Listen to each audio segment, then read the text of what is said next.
ತಾನೇ ಗೋಕಾಕ್ ಚಳುವಳಿ ಮುಗಿದಿತ್ತು. ನಾನು 83ರಲ್ಲಿ MLA ಆದೆ.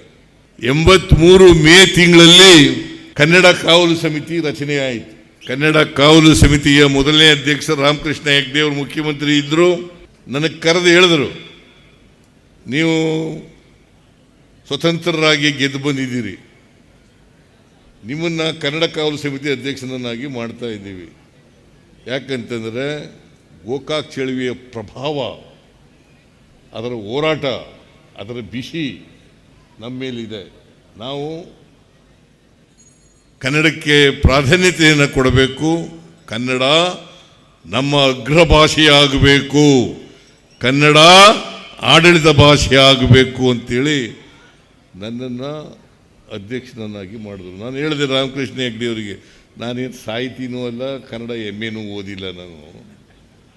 ನನ್ನನ್ನು ಯಾಕ್ರಿ ನೀವು ಕರೆದು ಇದನ್ನು ಮಾಡ್ತೀರಿ ಅಂತ ಹೇಳಿದೆ ನಾನು ರಾಮಕೃಷ್ಣ ಹೆಗ್ಡೆಗೆ. ಇಲ್ಲ, ನಿಮಗೆ ಕನ್ನಡದ ಬಗ್ಗೆ ಅಭಿಮಾನ ಇದೆ, ಅದನ್ನು ನಾನು ಗುರುತಿಸಿದ್ದೇನೆ, ಅದಕ್ಕೋಸ್ಕರವಾಗಿ ನೀವು ಕನ್ನಡ ಕಾವಲು ಸಮಿತಿ ಅಧ್ಯಕ್ಷನಾಗಲೇಬೇಕು ಅಂತ ಹೇಳಿದ್ರು. ನಾನು 1 ವರ್ಷ 1 ತಿಂಗಳು 2 ತಿಂಗಳು ಇದ್ದೆ.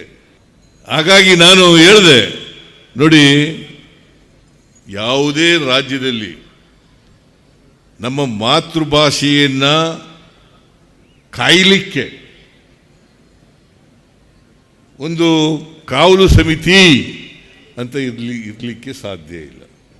ಕರ್ನಾಟಕದಲ್ಲಿ ಕನ್ನಡ ಕಾಯಲಿಕ್ಕೆ, ಕನ್ನಡವನ್ನು ಕನ್ನಡ ನಾಡಿನಲ್ಲಿ ಆಡಳಿತ ಭಾಷೆ ಮಾಡಲಿಕ್ಕೆ, ಅದು ಸರಿಯಾದ ರೀತಿಯಲ್ಲಿ ಜಾರಿಯಾಗಲಿಕ್ಕೆ ಒಂದು ಕಾವಲು ಸಮಿತಿಯನ್ನು ಮಾಡಿದ್ದು ಕರ್ನಾಟಕದಲ್ಲಿ ಅದೇ ಮೊದಲನೇ ಬಾರಿ.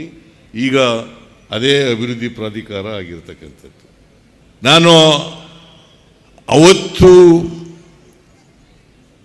ಸರ್ಕಾರದ ಫೈಲ್ಗಳ ಮೇಲೆ ಕನ್ನಡದಲ್ಲಿ ಸೈನ್ ಮಾಡೋದು ಪ್ರಾರಂಭ ಮಾಡಿದ್ದು, ಇವತ್ತಿನವರೆಗೂ ಕೂಡ ಕನ್ನಡ ಬಿಟ್ಟು ಬೇರೆ ಭಾಷೆಯಲ್ಲಿ ಸೈನ್ ಮಾಡಲ್ಲ.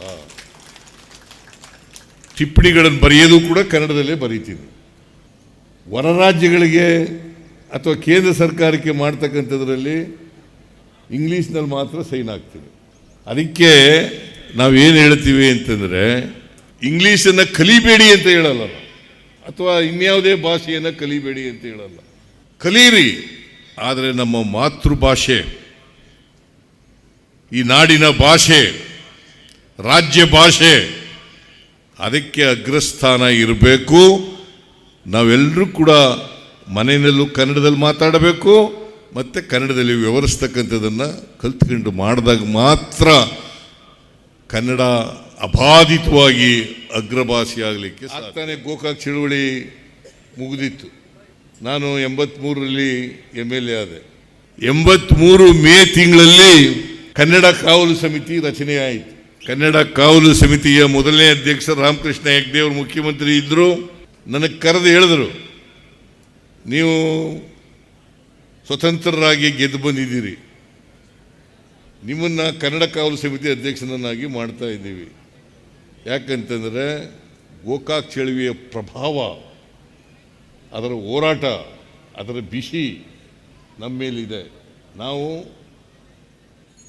ಕನ್ನಡಕ್ಕೆ ಪ್ರಾಧಾನ್ಯತೆಯನ್ನು ಕೊಡಬೇಕು. ಕನ್ನಡ ನಮ್ಮ ಅಗ್ರ ಭಾಷೆಯಾಗಬೇಕು, ಕನ್ನಡ ಆಡಳಿತ ಭಾಷೆ ಆಗಬೇಕು ಅಂತೇಳಿ ನನ್ನನ್ನು ಅಧ್ಯಕ್ಷನನ್ನಾಗಿ ಮಾಡಿದ್ರು. ನಾನು ಹೇಳಿದೆ ರಾಮಕೃಷ್ಣ ಹೆಗ್ಡೆ ಅವರಿಗೆ, ನಾನೇನು ಸಾಹಿತಿನೂ ಅಲ್ಲ, ಕನ್ನಡ MAನೂ ಓದಿಲ್ಲ.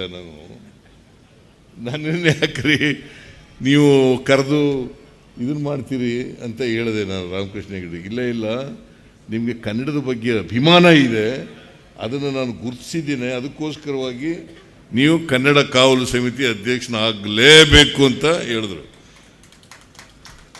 ನಾನು 1 ವರ್ಷ 1 ತಿಂಗಳು 2 ತಿಂಗಳು ಇದ್ದೆ. ಹಾಗಾಗಿ ನಾನು ಹೇಳಿದೆ, ನೋಡಿ, ಯಾವುದೇ ರಾಜ್ಯದಲ್ಲಿ ನಮ್ಮ ಮಾತೃಭಾಷೆಯನ್ನು ಕಾಯಲಿಕ್ಕೆ ಒಂದು ಕಾವಲು ಸಮಿತಿ ಅಂತ ಇರಲಿಕ್ಕೆ ಸಾಧ್ಯ ಇಲ್ಲ. ಕರ್ನಾಟಕದಲ್ಲಿ ಕನ್ನಡ ಕಾಯಲಿಕ್ಕೆ, ಕನ್ನಡವನ್ನು ಕನ್ನಡ ನಾಡಿನಲ್ಲಿ ಆಡಳಿತ ಭಾಷೆ ಮಾಡಲಿಕ್ಕೆ, ಅದು ಸರಿಯಾದ ರೀತಿಯಲ್ಲಿ ಜಾರಿಯಾಗಲಿಕ್ಕೆ ಒಂದು ಕಾವಲು ಸಮಿತಿಯನ್ನು ಮಾಡಿದ್ದು ಕರ್ನಾಟಕದಲ್ಲಿ ಅದೇ ಮೊದಲನೇ ಬಾರಿ. ಈಗ ಅದೇ ಅಭಿವೃದ್ಧಿ ಪ್ರಾಧಿಕಾರ ಆಗಿರ್ತಕ್ಕಂಥದ್ದು. ನಾನು ಅವತ್ತು ಸರ್ಕಾರದ ಫೈಲ್ಗಳ ಮೇಲೆ ಕನ್ನಡದಲ್ಲಿ ಸೈನ್ ಮಾಡೋದು ಪ್ರಾರಂಭ ಮಾಡಿದ್ದು. ಇವತ್ತಿನವರೆಗೂ ಕೂಡ ಕನ್ನಡ ಬಿಟ್ಟು ಬೇರೆ ಭಾಷೆಯಲ್ಲಿ ಸೈನ್ ಮಾಡಲ್ಲ. ಟಿಪ್ಪಣಿಗಳನ್ನು ಬರೆಯೋದು ಕೂಡ ಕನ್ನಡದಲ್ಲೇ ಬರೀತೀನಿ. ಹೊರ ರಾಜ್ಯಗಳಿಗೆ ಅಥವಾ ಕೇಂದ್ರ ಸರ್ಕಾರಕ್ಕೆ ಮಾಡ್ತಕ್ಕಂಥದ್ರಲ್ಲಿ ಇಂಗ್ಲೀಷ್ನಲ್ಲಿ ಮಾತ್ರ ಸೈನ್ ಆಗ್ತೀನಿ.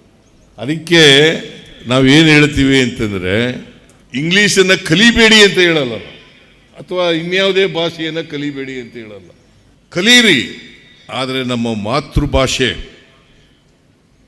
ಈ ನಾಡಿನ ಭಾಷೆ, ರಾಜ್ಯ ಭಾಷೆ, ಅದಕ್ಕೆ ಅಗ್ರಸ್ಥಾನ ಇರಬೇಕು.